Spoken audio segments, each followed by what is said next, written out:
I'm gonna say she's in my top 10. She's absolutely in my top 10. She is a favorite among many people. She definitely has a model walk. Welcome back to my channel. It feels like just yesterday that I was recording my live reaction to Miss Universe Philippines 2020, and here we are almost about to watch who is going to represent the Philippines at Miss Universe at the next edition of Miss Universe. It feels like it's been such a long year, yet so fast at the same time. I have no idea what happened, but if you want to see my live reaction to Miss Universe Philippines 2021, make sure you hit subscribe so you are notified when that video comes out. For right now, let's talk about my favorite 10 in the swimsuit competition at the preliminary competition of Miss Universe Philippines. Here are some of my notes. I want to remind myself why I loved each woman, what I think she could work on if she were to go on and represent Philippines at Miss Universe. I have here about 16 women that I thought did an amazing job overall. Of course, everyone did an amazing job in their own way, but the ones who I felt like stood out to me, and then I narrowed it down to a top 10. Top 10 in swimsuit. This is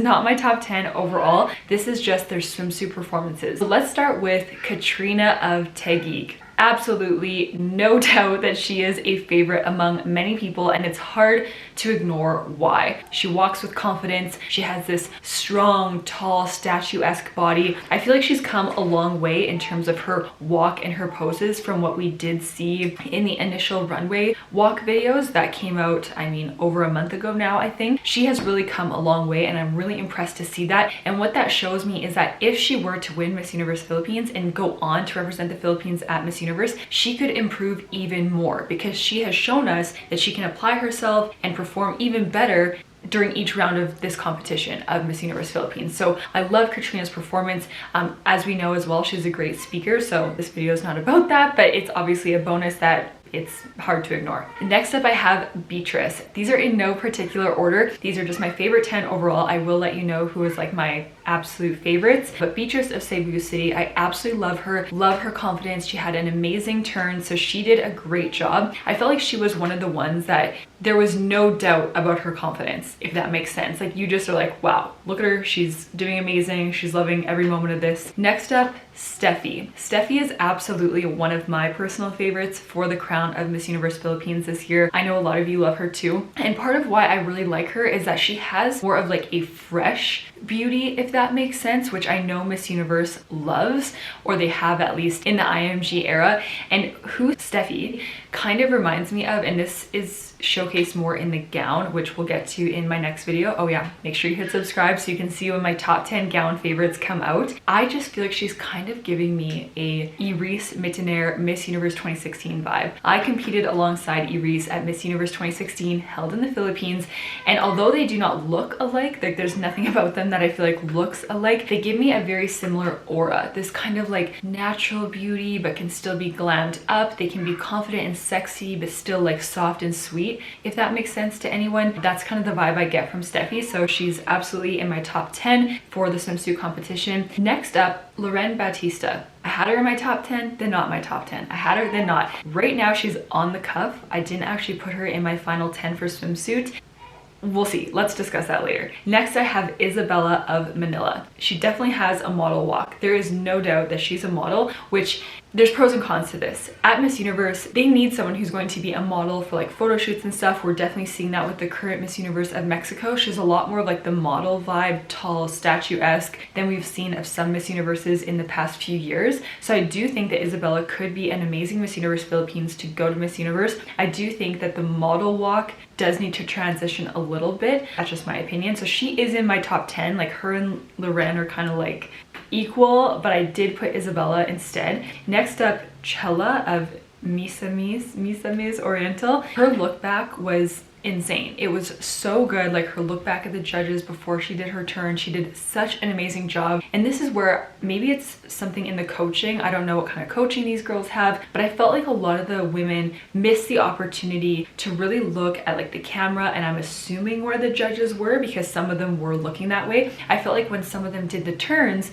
they immediately had their faces to the back of the room and we were just looking at the back of their heads. We want to see your face as long as possible, not only as an audience, but also as a judge. When I am actually judging, fun fact, I'm going to be a judge for Miss Peru again this year, I want to see your face as long as possible because that's what helps us remember you and that's what helps give you that connection. When you're looking into the eyes of the judges, we can see your eyes, we can see your beautiful face. That's going to help us remember you through each part of the competition. It also, I feel like, really shows a sense of confidence, like look at me as long as possible. So when these women are starting to look to the back of the room, we're seeing the back of their heads, we're seeing the side of their heads, it just doesn't have the same impact as those who look as long as possible at the judges, at the camera, at the audience. So we want to see your faces for as long as possible, and I felt like a lot of women were missing that opportunity. Chella did not miss that opportunity. Next up, Victoria of Cavite. She's also one that was like on the fence for me. I felt like her performance was very good,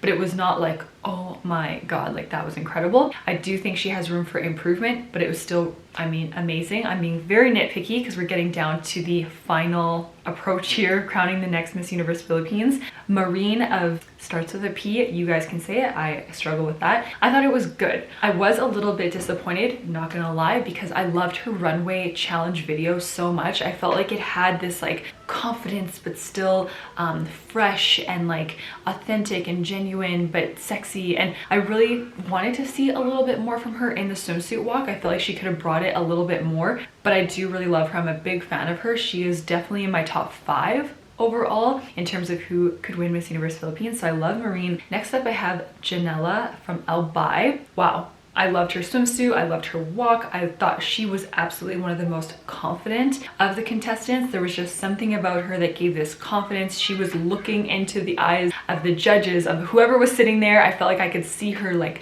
looking at them being like, I am the next Miss Universe Philippines. Christelle of Aklan. She is another one on the fence. Like how many do I have highlighted? 1, 2, 3. So I would put Christelle in my top 10. I'm gonna say she's in my top 10. She's in my top 10 for swimsuit. I did think though that she needs to relax her upper body. There was something kind of like stiff about her upper body in the swim that I didn't notice in the gown. I didn't notice this in the gown performance, so I'm not really sure what happened there. If maybe she was a bit nervous. And then the last woman in my top 10 is Marie of Mende. I'm not gonna try to say it. I really felt though she needed to keep her head looking at the judges for longer. Overall though, gorgeous walk, gorgeous performance. All these girls were honestly so amazing. I could talk about Miran of Angelus. I felt like maybe she walked a little too fast though. I love Simone, Ingrid, Jane, Princess. There were so many amazing girls. They're all incredible in their own way, but those are my top 10 for the swimsuit. My standouts for sure would be Katrina of Taguig, loved Beatrice of Cebu City, loved Steffi as well, Marine, Janella of Albay. I mean, they're all incredible. Let me know in the comments what you think of my favorite 10 from the swimsuit competition leading up to the final night of Miss Universe Philippines. Who do you think is gonna win Miss Universe Philippines? Who are they going to send to Miss Universe? Is it one of these women with the best swimsuit walks? Is it somebody completely different? What do you guys think? Let me know in the comments. As always, make sure you hit subscribe if you want to be notified when my next videos come out. The next one will be my top 10, favorite 10 in the evening gown preliminary competition, and then of course my live reaction to the crowning of Miss Universe Philippines. Thank you all so much for your support. I love seeing your comments, all of that stuff. And yeah, if you guys want to follow me on Instagram, TikTok, whatever, I'll put all those links below, and I will see you guys there and see you in my next video.